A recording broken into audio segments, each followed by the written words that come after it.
नमस्कार दोस्तों, मैं आलोक सिंह आपका अपने YouTube चैनल ज्ञान गंगा आलोक पर हार्दिक स्वागत करता हूं। आज मैं जो वीडियो लेकर आया हूं ये आपके लिए बहुत ही उपयोगी साबित होने वाला है और ये एक कंप्लीट ट्यूटोरियल है राजकाज पर APR 2021-22 को आप कैसे भरेंगे। उसके सभी चरण एक ही वीडियो में समाहित हैं। मैं समझता हूं कि ये वीडियो आपके लिए उपयोगी साबित होगा। चलिए इस वीडियो के अंदर हम क्या क्या देखेंगे। इस वीडियो को प्रारंभ करें उससे पहले मैं इस वीडियो की पृष्ठभूमि आपको बता देता हूं। ये वीडियो मेरे द्वारा किसी प्रकार से तैयार नहीं किया गया है। मैंने इसके लिए जो पीपीटी मेरे को उपलब्ध हुई वो राजकाज ऑफिस की ओरिजिनल पीपीटी थी। उस पीपीटी के आधार पर मैं ये वीडियो बना रहा हूं। राजकाज ऑफिस ने अपने कर्मचारियों को, राजस्थान सरकार के अधिकारियों को, कर्मचारियों को और विभागों को ट्रेनिंग देने के लिए जो पीपीटीज बनाई थी और ट्रेनिंग जो दी थी उसके आधार पर जो मुझे पीपीटी मिली है उसके द्वारा मैं ये वीडियो बना रहा हूं। अतः इसमें किसी प्रकार की त्रुटि होने की संभावना न के बराबर है। आप इस वीडियो को देखने के पश्चात आपको अन्य कोई वीडियो देखने की आवश्यकता नहीं पड़ेगी, ऐसा मेरा मानना है। चलिए वीडियो को प्रारंभ करते हैं, लेकिन उससे पहले हम जान लें कि इस वीडियो में हम क्या क्या देखने वाले हैं। जो सबसे पहली चीज हम देखेंगे कि यूजर यानी आप यानी कर्मचारी अपनी हायरार्की को कैसे मैनेज करेगा। इसके संदर्भ में पहले भी वीडियो बना चुका हूं APR फर्स्ट पार्ट के रूप में, लेकिन उसमें भी नए आदेशों के बाद में एक स्टेप का परिवर्तन किया गया है। उस स्टेप में क्या परिवर्तन किया गया है वो हम चर्चा करेंगे। यूजर जब अपनी हायरार्की क्रिएट कर लेता है उसके बाद में यूजर को यानी रिपोर्टी को, यूजर खुद रिपोर्टी होता है, उसको क्या करना होता है वो हम इस वीडियो में जानेंगे। रिपोर्टी जब अपना कार्य सबमिट कर देता है तो आपकी एप्लीकेशन APR की आपके रिपोर्टिंग ऑफिसर के पास में पहुंचती है और रिपोर्टिंग ऑफिसर उस पर क्या कार्रवाई करेगा वो भी हम इस वीडियो के अंदर जानेंगे। रिपोर्टिंग अधिकारी इस पर जो कार्य करेगा उसके बाद ये आपकी एप्लीकेशन ऑटो फॉरवर्ड होगी अगले अधिकारी के पास में, जो कि आपके हैं रिव्यूइंग ऑफिसर। रिव्यूइंग ऑफिसर उस पर कार्रवाई करेंगे, ग्रेडिंग देंगे, टिप्पणी करेंगे और उसके बाद में ई साइन करेंगे। ये सब भी प्रक्रिया हम इसमें देखेंगे। रिव्यूइंग ऑफिसर के बाद में ये 1 महीने के बाद में ये अपने आप ऑटो फॉरवर्ड हो जाएगी आपके एक्सेप्टिंग ऑफिसर के पास में और एक्सेप्टिंग ऑफिसर उस पर टिप्पणी करेंगे, ग्रेडिंग देंगे और अंत में वो आपकी APR आपके मार्क 2 लेवल के ऊपर पहुंच जाएगी जहां पर आपकी APR समाप्त हो जाएगी। इस वीडियो को देखने के बाद मैं समझता हूं आपको किसी प्रकार के अन्य वीडियो को देखने की आवश्यकता नहीं पड़ेगी। चलिए वीडियो को हम आगे देखते हैं, इसमें क्या क्या होने वाला है। वीडियो में अंत तक बने रहें। चैनल को सब्सक्राइब नहीं किया है तो चैनल को सब्सक्राइब कर लें और वीडियो को बिना स्किप किए देखेंगे तो आपको सभी बातें स्पष्ट हो जाएंगी, आपके कन्फ्यूजन दूर हो जाएंगे।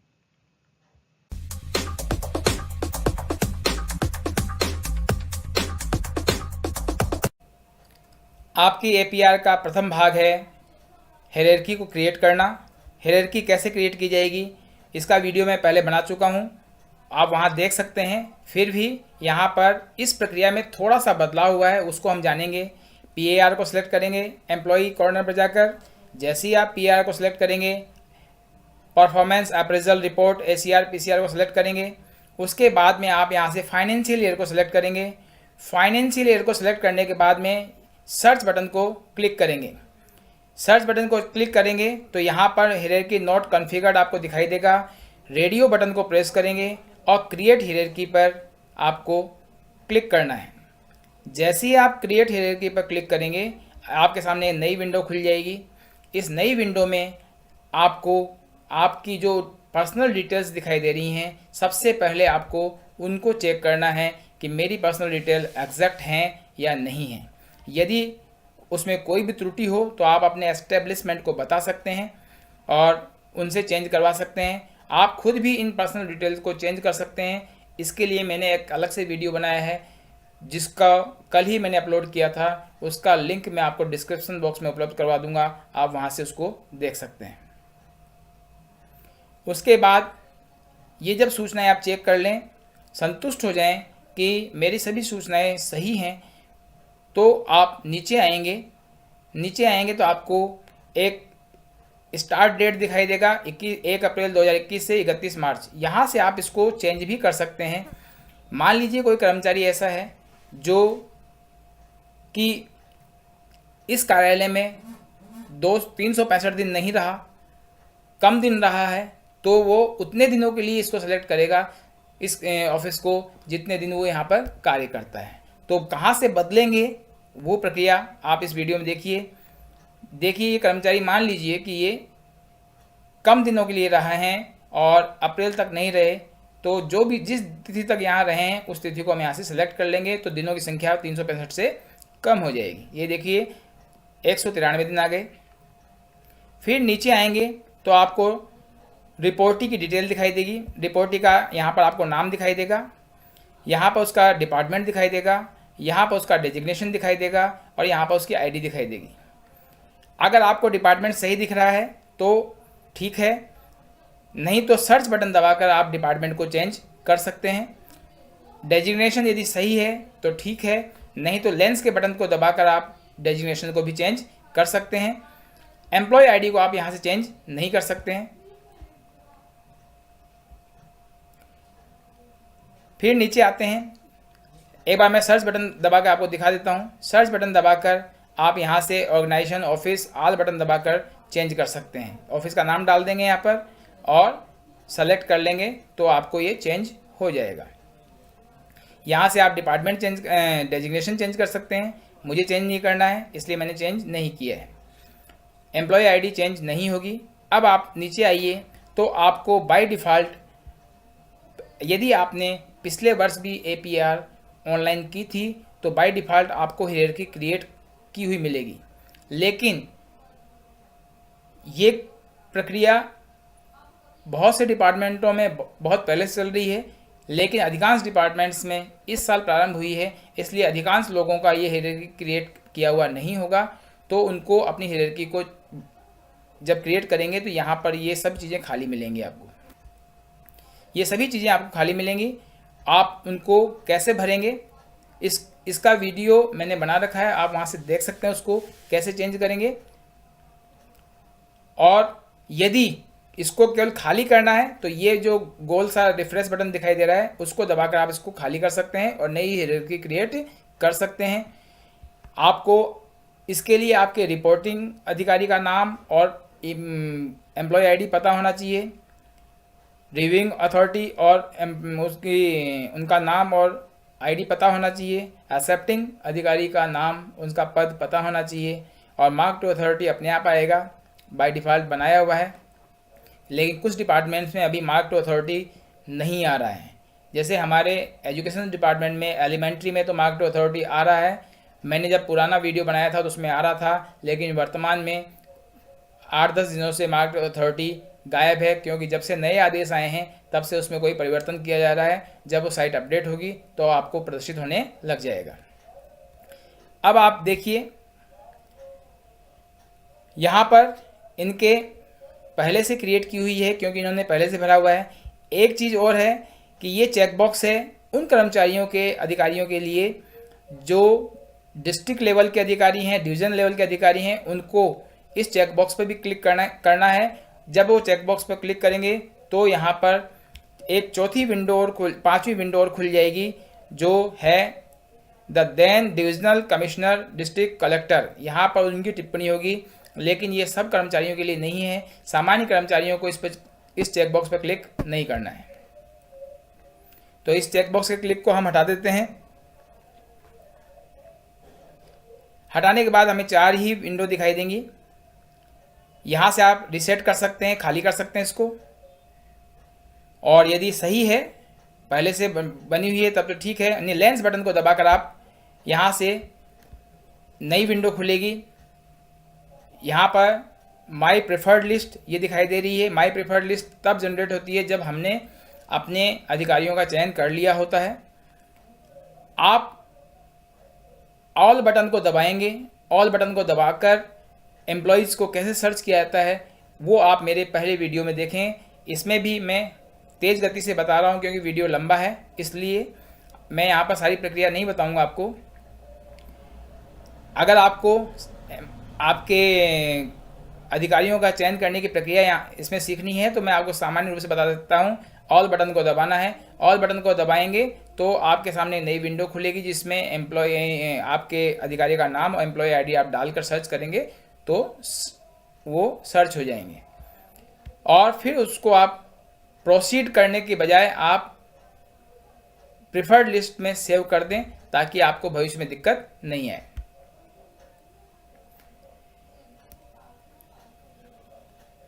तो यहाँ पर जो ये कर्मचारी हैं इनके केस में एक चीज़ है, मैं आपको बताता हूँ।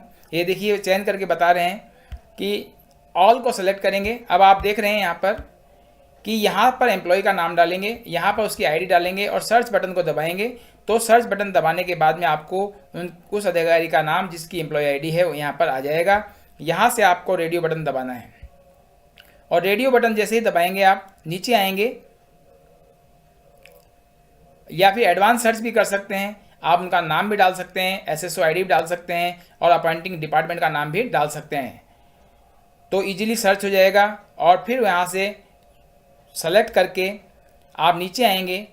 नीचे जब आएंगे तो आपको प्रेफर्ड लिस्ट दिखाई देगी, उसमें आप सेव कर देंगे।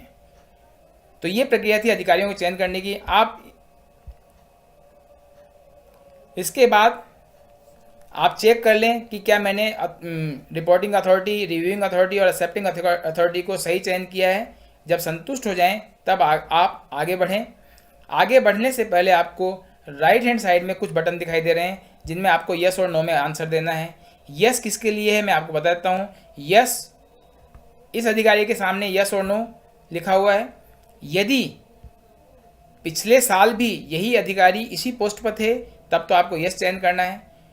और यदि मान लीजिए नहीं थे, जैसे मान लीजिए हम नीचे वाले ऑप्शन में आकर यहाँ पर नो बटन चयन कर रहे हैं, इसका मतलब ये था कि वर्तमान में जो ये जिस पद पर हैं पिछले साल उस पद पर नहीं थे, उस पद पर नहीं थे तो आपको नो चयन करना है। और पिछले साल वो जिस पद पर थे उस पद का यहाँ से चयन, ये जो नीले अक्षरों में टाइप हेयर 3 और मोर करेक्टर्स, तो उनके डेजिग्नेशन को टाइप करेंगे। मान लीजिए वो पहले प्रिंसिपल थे, अब सीबीओ बन गए या डीओ बन गए, तो पुरानी वाली पोस्ट का नाम यहाँ पर लिखेंगे और सर्च बटन को दबाएंगे तो वो नई पोस्ट आ जाएगी। ये देखिए मैं आपको करके दिखा रहा हूँ। यहाँ पर हम टाइप करते हैं कि इससे पहले वो दूसरे पद पर थे। जैसे मान लीजिए यहाँ पर हम टाइप कर रहे हैं जॉइंट सेक्रेटरी थे पहले, तो ओके बटन दबाएंगे तो यहाँ पर जॉइंट सेक्रेटरी आ जाएगा। और सभी बटनों को जो पुराने अधिकारी हैं यस कर देंगे और जो जिनका पद बदल गया है उनके लिए नो कर देंगे। और फिर हम कॉन्फ़िगर हायरार्की करने से पहले मार्क टू अथॉरिटी पर क्लिक करेंगे। मार्क टू अथॉरिटी पर जब क्लिक करेंगे तो नीचे आपको बहुत सारे ग्रुप दिखाई देंगे। ये यहाँ पर आपको बहुत सारे ग्रुप दिखाई दे रहे हैं अलग अलग विभागों में। किसी विभाग में एक ग्रुप दिखाई देगा, किसी विभाग में कई ग्रुप दिखाई देंगे, क्योंकि जैसे शिक्षा विभाग है, शिक्षा विभाग में एलिमेंट्री एजुकेशन का अलग ग्रुप है और सेकेंडरी एजुकेशन का अलग ग्रुप है। मान लीजिए कलेक्ट्री सर्किल का है तो जयपुर कलेक्ट्री का अलग ग्रुप होगा, सबका अलग ग्रुप होगा। लेकिन सिस्टम के अंदर बहुत सारे ग्रुप क्रिएट होंगे और आप मान लीजिए जयपुर कलेक्ट्री में है और आपने अजमेर कलेक्ट्री से चयन कर लिया तो गलत हो जाएगा। तो आप इसका चयन भी बड़ी सावधानी से करें। यदि आपने ये गलत चयन कर लिया तो आपकी APAR गलत जगह चली जाएगी। एलिमेंट्री एजुकेशन का कार्मिक है और उसने सेकेंडरी एजुकेशन वाले का चयन कर लिया तो उसकी हायरार्की गलत हो जाएगी। तो मार्क 2 लेवल वाले अधिकारी का चयन करने से पहले आप अपने विभाग से कंफर्म हो लें कि मेरे विभाग का मार्क 2 लेवल कौन है, तभी उसका चयन करें। यहाँ पर ये जो अधिकारी हैं उनके लिए DOIT पर सेल विशाल जो इनके लिए मार्क 2 अथॉरिटी हैं यानी विशाल जी हैं, उनके पास ये चली जाएगी मार्क टू अथॉरिटी में। और फिर कॉन्फ़िगर अप्रेजल हायरार्की पर क्लिक करेंगे तो अब जो परिवर्तन हुआ है, मैं आपको बता दूं, पिछले वीडियो में मैंने आपको बताया था कि कॉन्फ़िगर टू हायरार्की जब आप करेंगे तो आप कॉन्फ़िगरेशन हो जाएगा, लेकिन वो अप्रूव होने के लिए पेंडिंग हो जाएगी। अब यहाँ पर नए आदेश के बाद में बदलाव किया गया है कि जैसे ही आप कॉन्फ़िगर हायरार्की पर क्लिक करेंगे तो ये अप्रूवल के लिए नहीं जाएगी, ये मान लिया जाएगा कि आपने सही चयन किया है। वापस सुनिए, पहले वहाँ पर वो अप्रूवल के लिए जाती थी हायरार्की, लेकिन वो स्टेप अब हटा दिया है। उसमें पहले था mark to hierarchy not confirmed, hierarchy not configured, उसके बाद नॉट कन्फर्म का ऑप्शन था, तो नॉट कन्फर्म वाला ऑप्शन अब हटा दिया गया है, सीधे ही IPR इनिशिएट आ गया है। अब अभी सिस्टम में बदलाव हो रहा है, कुछ लोगों को अभी नहीं दिखाई देगा वो, और लेकिन जब सिस्टम में बदलाव पूरा हो जाएगा तो जो कन्फर्म वाला ऑप्शन है वो ख़त्म कर दिया जाएगा। चलिए देखते हैं। अब यहाँ देखिए, आपको मैसेज मिलेगा, hierarchy is successfully configured for the selected employee. ये जब मैसेज मिल जाएगा तो आपको क्या करना है, आप अपने अधिकारियों का चयन वगैरह सही रूप से चेक कर लेंगे कि ये सही हैं। अब आप देखेंगे यहाँ पर जब जो पहले आ रहा था नॉट कॉन्फ़िगर्ड, अब आप सर्च बटन दबाएंगे तो ये आ जाएगा। सर्च बटन कैसे दबाना है, आप देखिए, सर्च बटन दबाना है, आपका वापस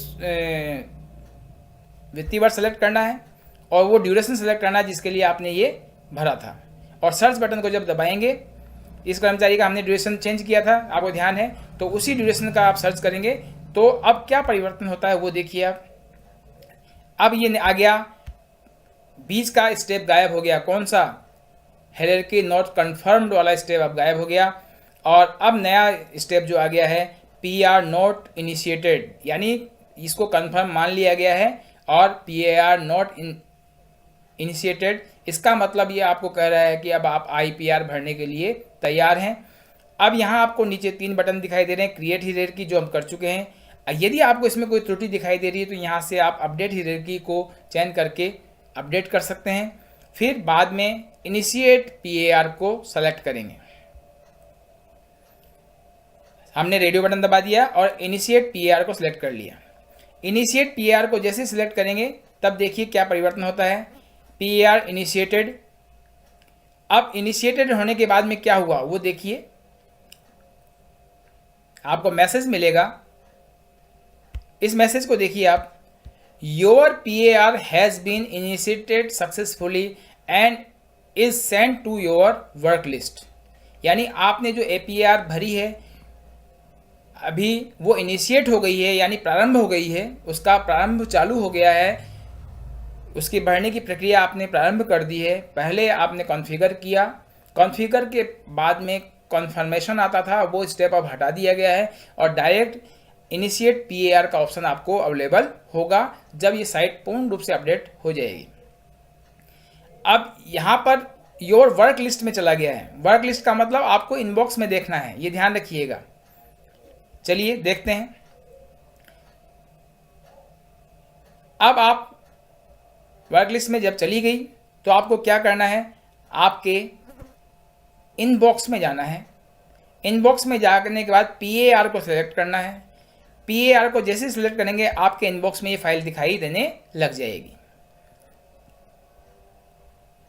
इनबॉक्स में सेलेक्ट करने के बाद में आपको ये PAR की फाइल आपको दिखाई देने लग जाएगी। यहाँ पर आप ऊपर देख रहे हैं ग्रीन रंग से ऑल रिसीव्ड, यानी ये किसको रिसीव्ड हुई है, उसी कार्मिक को, यानी आप यूजर के प्रोफाइल में ही अभी ये फाइल है। अब उसको क्या करना है, यूजर को इस चेक बॉक्स को क्लिक करना है और इसको सेलेक्ट करना है। यूजर ने जब हायरार्की को क्रिएट कर लिया और उसको चेक कर लिया कि मेरे द्वारा की गई हायरार्की ठीक है, अगर गलत है तो उसको वो पुनः अपडेट कर सकता है। तो आपको वापस डैशबोर्ड पर आना है। डैशबोर्ड पर आपको एक दिखाई देगा माई वर्क लिस्ट, क्योंकि वहाँ आपको मैसेज मिला था कि आपकी फाइल माई वर्क लिस्ट में पहुँच चुकी है। माई वर्क लिस्ट में जब आपकी फाइल पहुँच चुकी है तो आप इस बटन पर जब क्लिक करेंगे तो भी आपको फाइल दिखाई देगी। और दूसरा तरीका मैंने आपको बताया था कि आप इनबॉक्स में जाकर भी उस फाइल को ट्रैक कर सकते हैं। देखिए माई वर्क लिस्ट में मैंने क्लिक किया, यहाँ PAR दिखाई दे रहा है, एक फाइल आई हुई है PAR की। ये देखिए वही फाइल है जो मैंने आपको वहाँ दिखाई थी। और आप इसको इनबॉक्स में से भी सर्च कर सकते हैं। PAR को जब सेलेक्ट करेंगे तो आपको वही फाइल यहाँ पर दिखाई देने लगेगी। अब आपको नीले वाले अक्षरों को क्लिक करना है। नीले वाले अक्षरों पर जैसे आप क्लिक करेंगे तो इसका पार्ट 1 खुल जाएगा, आपकी APAR का पार्ट 1 खुल जाएगा। इस पार्ट 1 में आपको आपकी डिटेल को चेक करना है, नाम चेक करना है, एम्प्लॉय आईडी आप पहले चेक कर चुके हैं। आपको यहाँ जो चेक करना है कि आपका रिपोर्टिंग अधिकारी सही है अथवा नहीं है, रिव्यूइंग अधिकारी सही है अथवा नहीं है, डिपार्टमेंट वगैरह सही है कि नहीं है, ये सब चीज़ें आपकी पर्सनल इन्फॉर्मेशन आप चेक कर सकते हैं। रिपोर्टिंग को जो डिटेल करने जा रहे हैं, यानी ये जो डिटेल है वो कहाँ किसको दे रहे हैं, आप रिपोर्टिंग ऑफिसर को दे रहे हैं, तो आप चेक कर लीजिए कि रिपोर्टिंग को जो आप डिटेल दे रहे हैं वो सही है, आपका रिपोर्टिंग अधिकारी सही है, रिव्यूइंग अथॉरिटी सही है। और फिर आप नीचे जब आएंगे तो आपको नीचे दिखाई देगा period of absence due to leave and training. आपके सेवा काल के अंदर ऐसा कोई पीरियड हो सकता है कि आप लंबी छुट्टी पर रहे हों या किसी ट्रेनिंग पर चले गए हों, यानी आपने उस विभाग में उस समय सेवाएं नहीं दी हैं, तो वो आपको एब्सेंस का रीजन यहाँ से सिलेक्ट करना है, कब से कब तक आप एब्सेंट रहे हैं वो यहाँ से सिलेक्ट करना है, और रिमार्क किस कारण से आपने यहाँ पर सिलेक्ट किया है, किस कारण से आप छुट्टी पर थे उसका कारण आपको सिलेक्ट करना है या लिखना है रिमार्क। यदि मान लीजिए एक से अधिक बार आप छुट्टियों पर रहे हैं तो ऐड रो का जो बटन है उसको दबा के एक नई रो जोड़ सकते हैं और नया कॉलम जोड़ने के बाद उसमें फिर नई एंट्री कर सकते हैं। और यदि ऐसा कुछ भी नहीं है तो आप यहाँ से इसको डिलीट कर सकते हैं। देखिए यहाँ पर फ्रॉम डेट, फिर नीचे पर आएंगे तो यहाँ पर आपको लिखा है की रिजल्ट एरियाज। रिजल्ट एरियाज हर विभाग के अलग अलग हैं, सबके अलग अलग विभाग हैं और अलग अलग विभाग के रिजल्ट एरियाज भी अलग अलग हैं।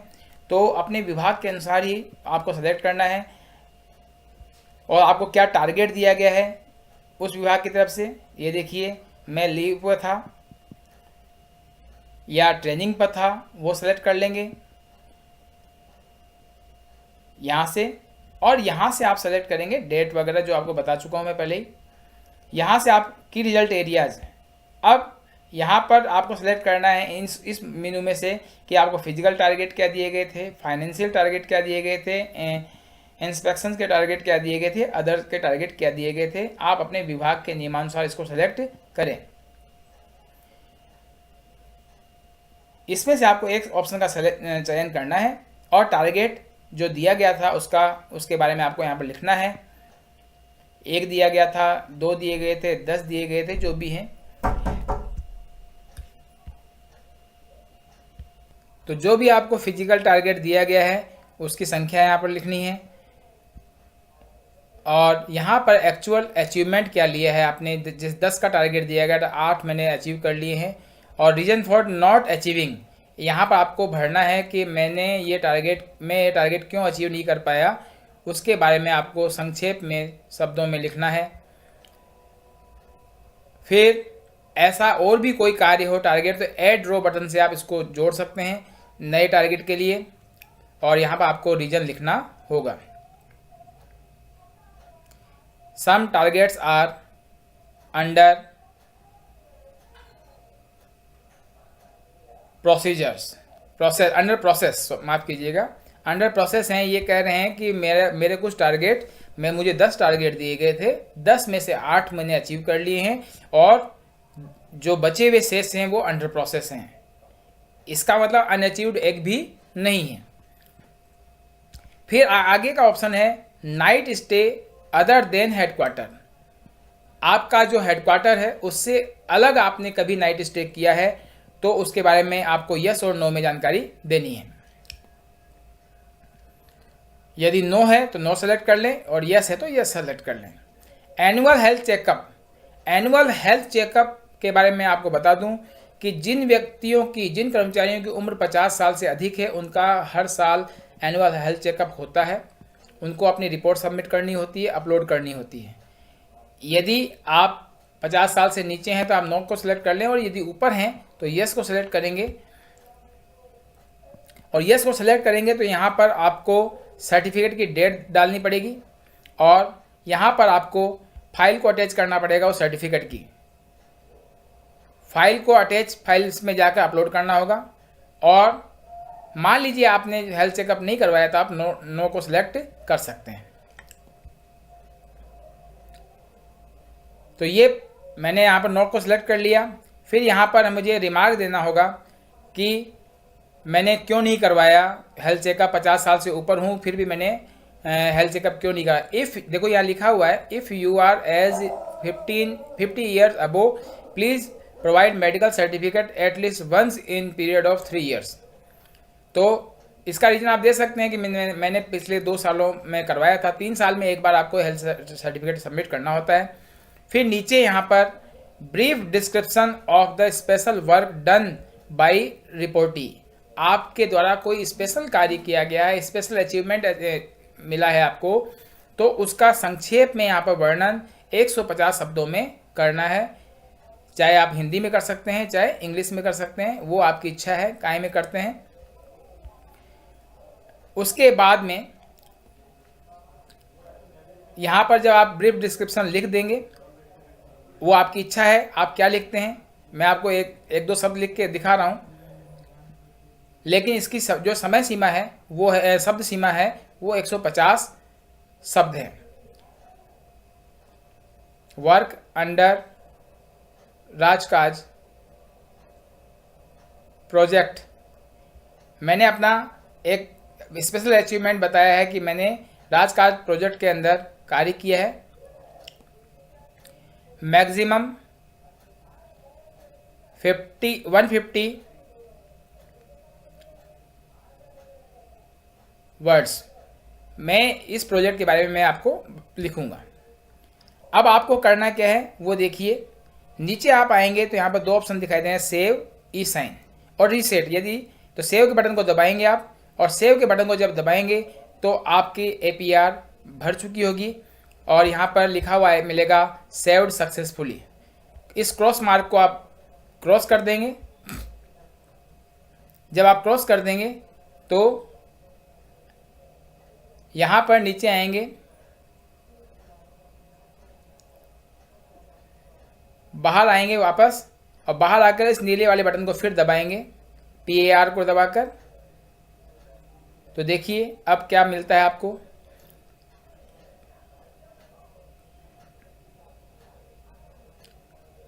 अब सेव का ऑप्शन गायब हो चुका है यहाँ से, माफ कीजिए। अब ई साइन करना है, सेव कर चुके थे हम, ई साइन करना है। अब ई साइन क्या होता है वो आपको बता दूं।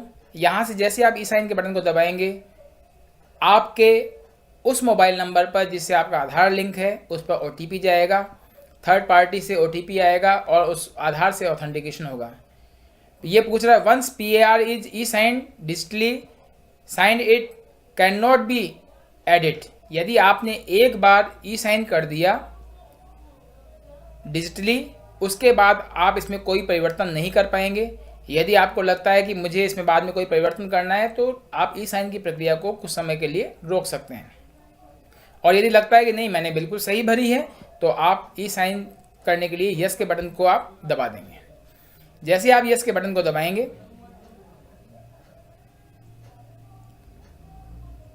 तो आपके सामने ये खुल जाएगा वार्षिक कार्य मूल्यांकन प्रतिवेदन भाग 1, और उसमें सभी डिटेल आपको प्रदर्शित होने लग जाएंगी। किसने भरा है, कैसे, कब भरा है, वो सब रिपोर्ट आपको PDF के रूप में दिखाई देने लग जाएगी। और नीचे आप जब जाएंगे इसके तो आपको डिजिटल साइन किया हुआ भी दिखाई देगा। आप इसका प्रिंट भी निकाल सकते हैं। अभी हमने इसको डिजिटल साइन किया था। प्रतिवेदन अधिकारी प्रस्तुत किए दिनांक, ये सब आप चेक कर सकते हैं इसके अंदर। देखिए अब डिजिटल साइन जब करेंगे तो आपके OTP आएगा और OTP यहाँ आधार नंबर डालना है आपको। आधार नंबर डालकर आपको प्रोसीड करना है। प्रोसीड के बटन को जैसे ही दबाएंगे आपके मोबाइल पर OTP आएगा, उसको आपको डालना है और वेरीफाई OTP पर क्लिक कर देना है। और जैसे ही वेरीफाई OTP पर आप क्लिक करेंगे आपकी ये APR डिजिटली साइंड हो जाएगी। तो एक आम कर्मचारी का, सामान्य कर्मचारी का कार्य यहीं पर समाप्त हो जाता है। सामान्य कर्मचारी को 2 कार्य करने होते हैं, हायरार्की को सही क्रिएट करना और क्रिएट की हुई हायरार्की से IPR इनिशिएट करना। 2 कार्य हैं, सही हायरार्की को क्रिएट करना और क्रिएट की गई हायरार्की से आपको IPR इनिशिएट करना है। IPR इनिशिएट करने के बाद में आपको उस पर चेक करने के बाद में जब आप संतुष्ट हो जाएं कि मेरी IPR मेरे द्वारा जो सूचना दी गई है वो बिल्कुल सही है, तब आप उस पर डिजिटली साइन करें, क्योंकि डिजिटल साइन करने के बाद आप उसमें कोई परिवर्तन नहीं कर पाएंगे। फिर जैसे ही आप ई-साइन कर देंगे तो आपकी फाइल APR की डाउनलोड होके आ जाएगी, नाम लिखा हुआ मिलेगा। अब यहाँ पर आपको आगे क्या करना है वो देखिए, सेंड। अब इसको हम सेंड कर रहे हैं कहाँ पर, हमारे अगली अथॉरिटी को, यानी रिपोर्टिंग अथॉरिटी को। तो यहाँ से हम सेंड कर देंगे। सेंड करने के बाद में आपको मैसेज मिलेगा कि आपकी जो ये APR है वो आगे जो आपका रिपोर्टिंग अथॉरिटी थी उसको सेंड कर दी गई है। फाइल का नंबर जनरेट हो जाएगा PARDOITNC 2022-21 send to mister Yogesh. ये मिस्टर दीक्षित सोनी की थी और ये मिस्टर योगेश जो APR के लिए रिपोर्टिंग अथॉरिटी हैं उनको सेंड हो चुकी है।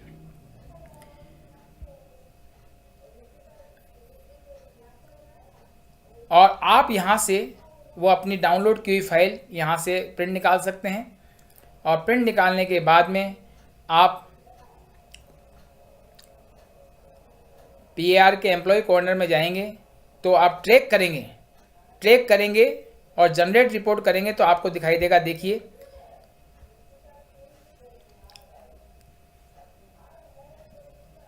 प्रिंट निकालने के बाद मैं आपको वापस बता दूं कि आप वापस एम्प्लॉय कॉर्नर पर जाएंगे, PAR पर जाएंगे। PAR पर जब आएंगे और PAR को ट्रैक करेंगे तो आपके सामने ये विंडो खुल जाएगी। और यहाँ पर आप ट्रैक कर सकते हैं। देखिए 1 अप्रैल 10 अक्टूबर को योगेश जी के यहाँ पेंडिंग है ये, ठीक है। और यहाँ से आप व्यू और डाउनलोड कर सकते हैं। इन सब डिटेल्स को आप चेक कर सकते हैं। अब यहाँ पर पीरियड दिखाया गया है कि जो योगेश जी हैं उनके पास ये 1 अप्रैल से 10 अक्टूबर तक रहेगी। ये सॉरी माफ़ कीजिए, जो 1 अप्रैल से 10 अक्टूबर तक ये यहाँ रहे हैं और रिपोर्टिंग अथॉरिटी हैं योगेश जी। फिर यहाँ पर रिव्यूइंग अथॉरिटी दिखाई हुई है और एक्सेप्टिंग अथॉरिटी दिखाई हुई है और पेंडिंग विथ, अब यहाँ दिखा रहा है किसके यहाँ पेंडिंग है ये, तो यहाँ दिखा रहा है पेंडिंग विथ रिपोर्टिंग अथॉरिटी के यहाँ। तो यहाँ पर आप स्टेटस आप चेक कर सकते हैं। तो ये थी, अब बैक करके हम वापस आ जाएंगे तो कर्मचारी का कार्य यहाँ से समाप्त हो जाता है और कर्मचारी को अब कुछ नहीं करना है, उसको कुछ नहीं करना है, उसका काम यहीं पर समाप्त हो जाता है। यानी रिपोर्टी जो है उसको 2 कार्य करने हैं, हायरार्की को क्रिएट करना और IPR को इनिशिएट करके डिजिटल साइन करना। आगे की प्रक्रिया हम देखेंगे कि रिपोर्टी के द्वारा भेजी गई फाइल पर रिपोर्टिंग ऑफिसर किस प्रकार से कार्रवाई करेगा। चलिए देखते हैं। इसके पहले हमने देखा था कि जो रिपोर्टी ने अपनी फाइल को इनिशिएट करके डिजिटल साइन करके अपने रिपोर्टिंग अथॉरिटी को भेज दिया और रिपोर्टिंग अथॉरिटी के पास जब वो पहुंचेगी तो रिपोर्टिंग अथॉरिटी, आपने वहाँ देखा था कि ये नाम प्रदर्शित हो रहा था योगेश जी, और इनको इस पर किस प्रकार से कार्रवाई करनी है वो मैं आपको पहले बता दूं कि ये योगेश जी जो कि रिपोर्टिंग अथॉरिटी हैं वो भी अपना डैशबोर्ड खोलेंगे राजकाज का, और यहाँ पर उनको भी वर्क लिस्ट में ही दिखाई देगी वो फाइल, या तो वर्क लिस्ट में या इनबॉक्स के अंदर PAR को सिलेक्ट करना होगा। देखिए ये योगेश जी आ गए और वर्क लिस्ट में इन्होंने क्लिक किया और तो ये फाइल उनको प्रदर्शित होने लग गई कि किसने भेजी है। तो यहाँ पर पहले उनको अपनी जिस रिपोर्टिंग ने भेजी है उसकी सभी डिटेल को वो चेक करेंगे, और जब वो संतुष्ट हो जाएंगे कि ये फाइल मेरे पास ही आनी चाहिए थी, मैं ही इसका रिपोर्टिंग अथॉरिटी हूँ, तभी उसको वो कार्रवाई करेंगे, अदरवाइज वो उसको रिटर्न कर सकते हैं। मान लीजिए मैंने कोई गलत हायरार्की क्रिएट करके किसी व्यक्ति का नाम डाल दिया, वो उस व्यक्ति के पास चली गई, तो वो समझें कि भाई मैं इस कर्मचारी को जानता ही नहीं हूँ, मैं इसका रिपोर्टिंग अथॉरिटी नहीं हूँ, तो वो उसको रिटर्न कर सकते हैं। देखिए पहले हम सारी डिटेल को चेक करेंगे, चेक करने के बाद में जब संतुष्ट हो जाएंगे तभी हम उस पर कार्रवाई करेंगे, और कार्रवाई करने के लिए आपको नीले बटन को दबाना है और फाइल खुल जाएगी। फाइल खुलने के बाद आपको ये देखिए दीक्षित सोनी जी की फाइल खुल गई, और यहाँ पर आपको 2 ऑप्शन दिखाई दे रहे हैं। 2 ऑप्शन दिखाई देने से पहले ये जो लिखा हुआ है वो पढ़ते हैं हम। डू यू कन्फर्म दैट, क्या आप कन्फर्म कर रहे हैं कि you have been correctly mapped, कि आप ही हैं इस हायरार्की के अंदर मैप सही व्यक्ति। अगर आप सही हैं तब तो यस को क्लिक कीजिए, और नहीं तो नो करके आप जैसे आप नो करेंगे तो रिटर्न टू एस्टेब्लिशमेंट का बटन खुलेगा, वहाँ से आप रिटर्न कर सकते हैं। देखिए जैसे नो सेलेक्ट किया, रिटर्न टू एस्टेब्लिशमेंट को दबा देंगे तो चली जाएगी फाइल, और यस करके कंफर्म करेंगे तो इस फाइल का आगे का हिस्सा खुल जाएगा। अब उसमें सारी डिटेल को आपको चेक करना है। Please select the level of training that between appraisal period. वो यहाँ से अगर कुछ भर के भेजेंगे तो चेक करेंगे, और अपने संस्थापन रिकॉर्ड से उसको मिला लेंगे कि कार्मिक ने जो डिटेल दी है एब्सेंस पीरियड की, कब से कब तक रहा है, और रिमार्क जो दिया है क्या वो सही है, और सही है संतुष्ट होने के बाद में वो आगे बढ़ेंगे। सबसे पहले वो कार्मिक की समस्त डिटेल को चेक करेंगे, और लीव और ट्रेनिंग की डेट्स को चेक करेंगे। उसके बाद नीचे आएंगे, उनके रिमार्क को चेक करेंगे, फिर यहाँ पर अपनी टिप्पणियाँ दर्ज करेंगे, ग्रेडिंग दर्ज करेंगे। ग्रेडिंग दर्ज करते समय उनको 5 ऑप्शन मिलेंगे: excellent, very good, good, satisfactory और अनसेटिस्फैक्ट्री। तो वो अपने हिसाब से कर्मचारी के बिहेव और उसके कार्य करने के तरीके और उसकी रिपोर्टिंग के आधार पर अपनी ग्रेडिंग देंगे, और देने के बाद में यहाँ पर जनरल असेसमेंट 2A के अंदर भरेंगे। देखिए पार्ट 2 जो है, पार्ट 1 तो हमने भरा था वहाँ पर, अब यहाँ पर पार्ट 2 खुल गया। यहाँ पर ग्रेडिंग करनी है, रेडियो बटन्स को दबाना है आपको।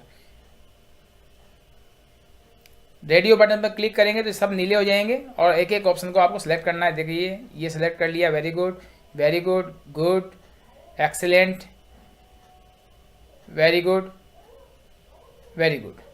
उसके बाद में उस कार्मिक के बारे में जनरल असेसमेंट आपको लिखना है, गुड है, अच्छा वर्कर है, जो भी टिप्पणी आप डालना चाहें। सजेशन भी आप उसको दे सकते हैं कि आपको अपेक्षित सुधार करने की आवश्यकता है, और नीचे जो भी रेडियो बटन है उसमें से उनको सेलेक्ट करना है, और ओवरऑल ग्रेडिंग नीचे आपको देखने को मिलेगी।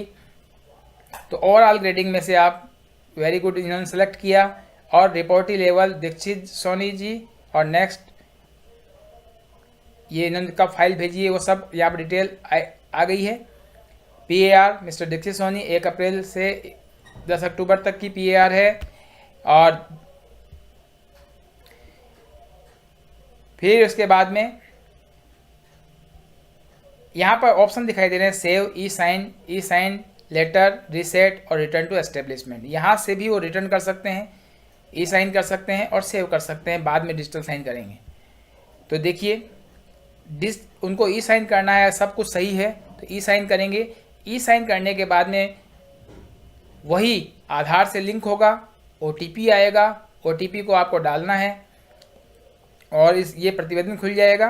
प्रतिवेदन खुलने के बाद में यहाँ पर जो आपको ई साइन DSC PAR दिखाई दे रहा है, टिप्पणी चेक कर लेंगे, और फिर OTP इलेक्ट्रॉनिक रूप से कॉन्फ़िगर करेंगे। और आधार नंबर डालेंगे अपना। आधार नंबर डालकर प्रोसीड बटन को दबाएंगे, फिर OTP डालेंगे और OTP को वेरीफाई करेंगे। OTP जैसे ही वेरीफाई होगा, OTP डाल दिया, वेरीफाई करना है और वेरीफाई करने के बाद में आपकी जो रिपोर्टिंग अथॉरिटी थी उसका कार्य यहाँ से समाप्त हो जाता है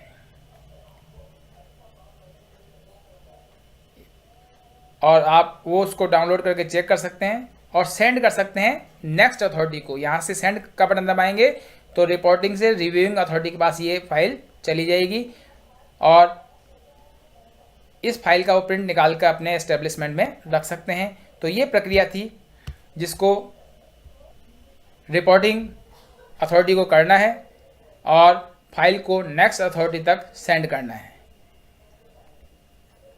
इसके बाद अब रिव्यूइंग अथॉरिटी क्या कार्य करेगी उसको हम देखते हैं। हमारी फाइल रिपोर्टी से रिपोर्टिंग ऑफिसर होती हुई अब रिव्यूइंग अथॉरिटी के पास पहुंच चुकी है। रिव्यूइंग अथॉरिटी जो कि कॉन्फ़िगरेशन में आई थी वो थे रविकांत जी यादव सर।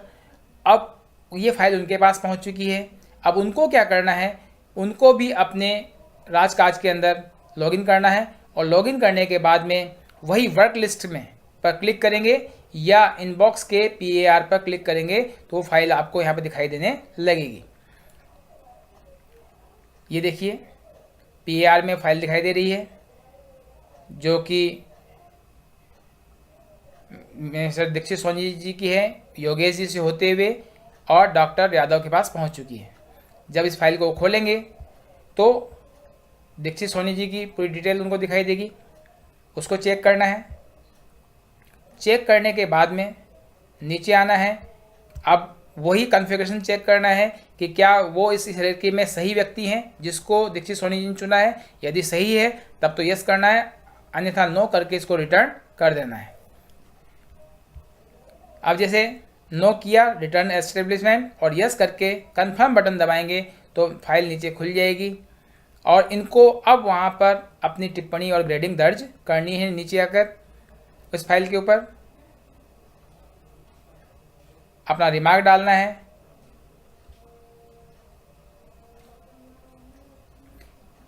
यहाँ पर ग्रेडिंग में पार्ट 2 के अंदर जो ग्रेडिंग है वो आपको सिलेक्ट करनी है और उनके द्वारा दी गई रिपोर्टिंग अथॉरिटी के द्वारा दी गई ग्रेडिंग को चेक करना है और पार्ट 3 में अपनी ग्रेडिंग देनी है उनको। पार्ट 2 तक तो रिपोर्टिंग अथॉरिटी ने दी थी और पार्ट 3 में रिव्यूइंग अथॉरिटी अपनी ग्रेडिंग देंगे। जो भी उनको ग्रेडिंग अच्छी लगती है वो ग्रेडिंग दें। उसके बाद में नीचे आएंगे तो वही प्रक्रिया है E-साइन करने की। इसमें से रेडियो बटन से यस और नो सेलेक्ट करना है और डिजिटल साइन या रिटर्न टू एस्टेब्लिशमेंट या बाद में साइन करने की प्रक्रिया को कर सकते हैं। ये इन्होंने चयन किया है कि मैं बाद में साइन करूँगा, तो ये इनके यहाँ this file will be available in the bulk e sign link. अगर इन्होंने ये ऑप्शन सेलेक्ट किया कि मैं बाद में साइन करूँगा, अब ये फाइल आपको PAR में नहीं दिखाई देगी, EIS में दिखाई देगी। EIS में जब दिखाई देगी तो आप यहाँ से उसको खोलेंगे।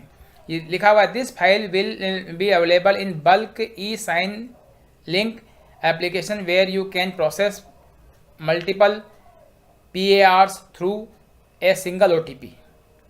क्योंकि ये फाइल यहाँ चली गई, यहाँ पर बहुत सारी फाइलें आएंगी क्योंकि अप्रूविंग अथॉरिटी के पास में बहुत सारे कर्मचारी होंगे, तो सैकड़ों कर्मचारियों की फाइल एक एक करके OTP करके डालेंगे तो उनको परेशानी हो सकती है। तो वो पहले क्या करेंगे, सबको चेक कर लेंगे और चेक करके सेव लेटर से E-साइन लेटर वाला ऑप्शन सेलेक्ट करेंगे। E-साइन लेटर वाला ऑप्शन सेलेक्ट करेंगे तो फाइल यहाँ पर चली जाएगी, जहाँ पर सभी फाइलों को एक साथ सेलेक्ट करके एक ही OTP से सबको वेरीफाई कर देंगे। देखिए एप्लीकेशन कॉर्नर पर गए, यहाँ पर PAR को सिलेक्ट करेंगे। एप्लीकेशन कॉर्नर पर जब PAR बल्क E-साइन को सिलेक्ट करेंगे अब, और यहाँ से रेंज वित्तीय वर्ष सेलेक्ट करेंगे और सर्च करेंगे तो जितनी भी फाइलें आई हुई होंगी वो आपको दिखाई देने लग जाएंगी, और ऊपर वाले चेकबॉक्स को क्लिक करेंगे तो सारी फाइलें एक साथ सेलेक्ट हो जाएंगी। ये देखिए, ऊपर वाले बॉक्स को सिलेक्ट किया और सारी फाइलें सेलेक्ट हो गई। और बल्क ई साइन यानी सैकड़ों फाइलों को एक साथ साइन करने के लिए आधार नंबर डालेंगे। आधार नंबर डालने के बाद में OTP आएगा, उससे वेरीफाई करना है इसको। प्रोसीड, OTP आएगा, उससे आपको क्या करना है, इसको वेरीफाई करना है। वेरीफाई OTP को जब क्लिक करेंगे तो ये फाइल डिजिटली साइन हो जाएगी, यानी रिपोर्टिंग अथॉरिटी से रिपोर्टिंग से रिव्यूइंग तक आ चुकी है फाइल। अब इसका एक चरण बचा हुआ है, एक्सेप्टिंग ऑफिसर के कार्य जो हैं वो भी ठीक इसी प्रकार से हैं। ये साइन हो गई। अब मैसेज मिल रहा है PAR ई साइन सक्सेसफुली। अब ये PAR आपको कहाँ मिलेगी वो देखिए, ई साइन PAR का ऑप्शन आ गया यहाँ पर, और व्यू करके जब आप देखेंगे ई साइन हो गया, और इसको एक्शन लेना है इस पर नेक्स्ट पर भेजने के लिए। यहाँ से आप सेंड कर सकते हैं अगले अथॉरिटी को, पहले व्यू कर सकते हैं और यहाँ से सेंड कर सकते हैं। सेंड टू नेक्स्ट अथॉरिटी का बटन भी दबा सकते हैं। ये दो एक्शन हैं, एक्शन का बटन दबाएंगे या सेंड टू नेक्स्ट अथॉरिटी का बटन दबाएंगे, तो ये फाइल अब एक्सेप्टिंग ऑफिसर के पास चली जाएगी। मैसेज मिला, performance appraisal reports are send to next authority. यहाँ पर ये इनका कार्य समाप्त हो जाता है, और उसके बाद में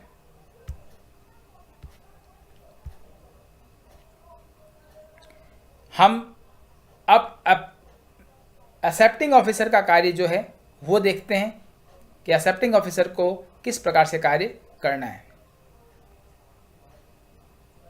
से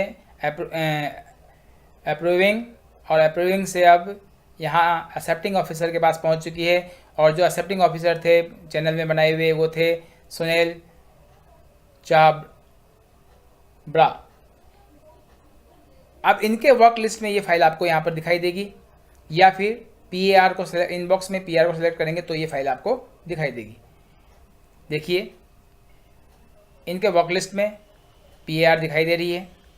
फिर PAR यहाँ से भी डायरेक्ट सर्च कर सकते हैं, और एज एक्सेप्टिंग ऑफिसर के रूप में काम कर रहे हैं ये, और बल्क असेसमेंट करेंगे ये।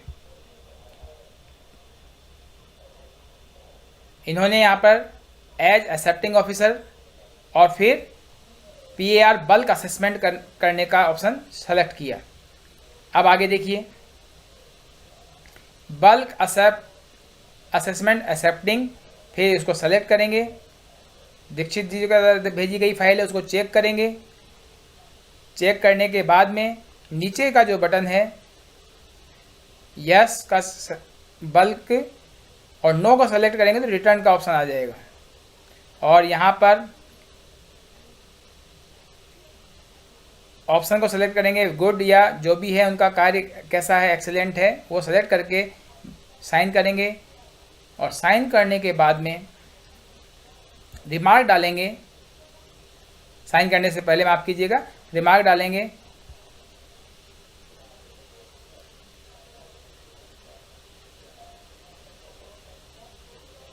एक्सीलेंट का रिमार्क डाल रहे हैं, वर्क, ये डालकर बल्क ई साइन करेंगे। ई साइन की प्रक्रिया ठीक उसी प्रकार से है जैसे हमने पहले की थी, उसमें कोई परिवर्तन नहीं है। आधार का OTP आएगा और OTP देखकर उसको वेरीफाई करना है। OTP वेरीफाई हो जाएगा तो ये फाइल आगे चली जाएगी। यहाँ पर आधार नंबर डालेंगे, प्रक्रिया बिल्कुल वो की वो है। प्रोसीड का बटन दबाएंगे, OTP डालेंगे और वेरीफाई कर देंगे।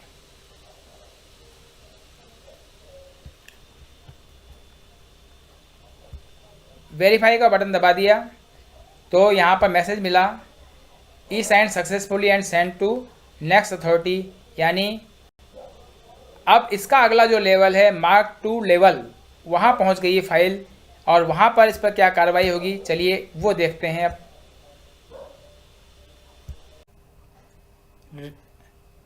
एक्सेप्टिंग ऑफिसर के पास से जब फाइल फॉरवर्ड हुई तो वो मार्क 2 अथॉरिटी के पास पहुंच गई। मार्क 2 अथॉरिटी को उस पर क्या कार्रवाई करनी है चलिए अब देखते हैं। मार्क 2 अथॉरिटी क्या कार्य करेगी। सबसे पहले मार्क 2 अथॉरिटी इनबॉक्स में चेक करेगी कि कौन कौन सी नई फाइलें आई हैं और जो PAR है उसको सेलेक्ट करेगी। जैसे ही PAR को सेलेक्ट करेंगे तो उनके पास जितनी भी फाइलें आई हुई हैं आज तक वो सब एक आज रिसीव्ड फाइल यहाँ पर दिखाई देने लग जाएंगी। हमने यहाँ पर योगेश दीक्षित सोनी जी के फाइल को ट्रेस करना था तो मिस्टर दीक्षित सोनी की फाइल को हम ग्रुप वर्क लिस्ट में भेजेंगे, यानी उसको पुल करेंगे। यहाँ पर दीक्षित सोनी जी की 2 साल की APR दिखाई दे रही है तो इसमें से एक एक करके हम उनको पुल करेंगे और पुल करने के बाद में इसको वर्क लिस्ट में भेज देंगे। यस के बटन को दबाएंगे। यस के बटन को दबाने के बाद ये फाइल श्री विशाल सिंह राठौर जी के पास पहुंच जाएगी।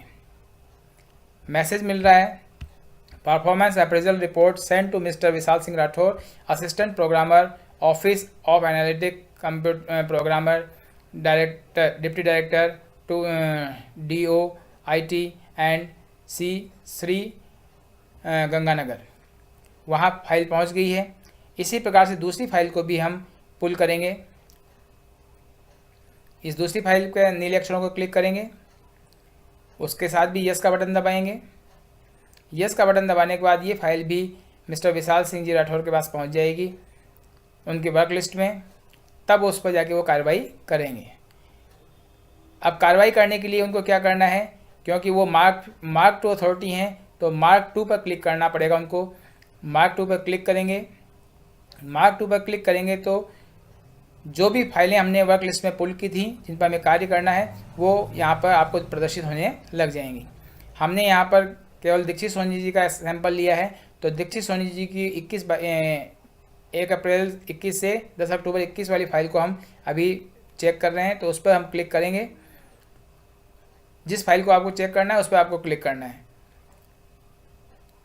तो ये फाइल खुल जाएगी और उसमें रिपोर्टिंग,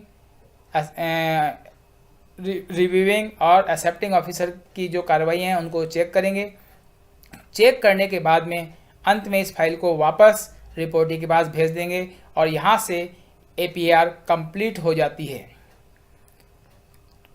तो इस सभी पार्टों को चेक करेंगे और सेंड टू रिपोर्टी के बटन को दबा देंगे, जिससे ये फाइल वापस रिपोर्टी के पास देखने के लिए पहुंच जाएगी और रिपोर्टी उस पर अपनी टिप्पणी डाल सकता है कि भाई मैं इस फाइल से संतुष्ट हूं अथवा नहीं। अगर संतुष्ट हैं तब तो कोई बात नहीं, असंतुष्ट हैं तो फिर इस फाइल के ऊपर नेक्स्ट कार्रवाई होगी। ये देखिए मैसेज मिला है, performance appraisal report send to mister Dikshit Soni, information assistant department information and technology and communication.